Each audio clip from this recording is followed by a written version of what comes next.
কয়েকদিন অস্থিতিশীল পরিস্থিতির পর অনেকটাই শান্ত গাজীপুর সাভার আশুলিয়া শিল্পাঞ্চলের পরিবেশ। যৌথ বাহিনীর অভিযান ঘিরে আইন শৃঙ্খলা বাহিনীর টহল জোরদার থাকায় স্বস্তিতে স্থানীয় শিল্প মালিকরা। নানা ইস্যুতে প্রায় এক সপ্তাহ ধরেই অস্থির দেশের পোশাক কারখানাগুলো। সোমবার রাতে হঠাৎ করে গাজীপুর সহ বেশ কয়েকটি শিল্প এলাকার পোশাক কারখানায় সে অস্থিরতা পৌঁছায় চরমে। পরিস্থিতি স্বাভাবিক রাখতে শিল্প পুলিশ ও সেনাবাহিনীর যৌথ অভিযান শুরু করা হয়।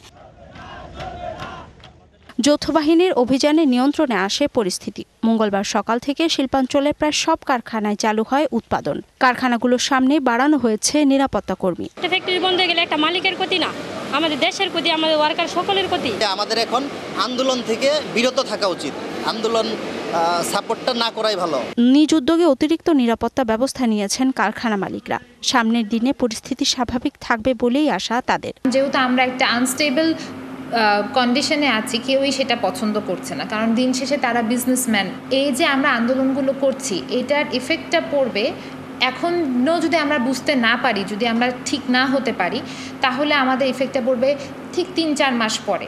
এই অস্থিরতাকে আমাদেরকে ইমিডিয়েট সমাধান আনতে হবে। সেটার জন্য যদি যৌক্তিক থাকে, অবশ্যই মালিক পক্ষ শ্রমিক আমরা বসবো, এটাকে একটা সমাধান দিব। এবং আমি যেটা মনে করি, এই ছাত্র জনতার এত বড় একটা অভ্যুত্থানের মাধ্যমে আমরা যে সরকারটা পেয়েছি, তাদেরকে আমাদের একটু সময় দেওয়া উচিত। দাবি তো অবশ্যই আসবে সামনে। পুলিশ বলছে বন্ধ থাকা এবং শ্রমিকদের ছুটিতে পাঠানো কারখানার তালিকা করা হচ্ছে।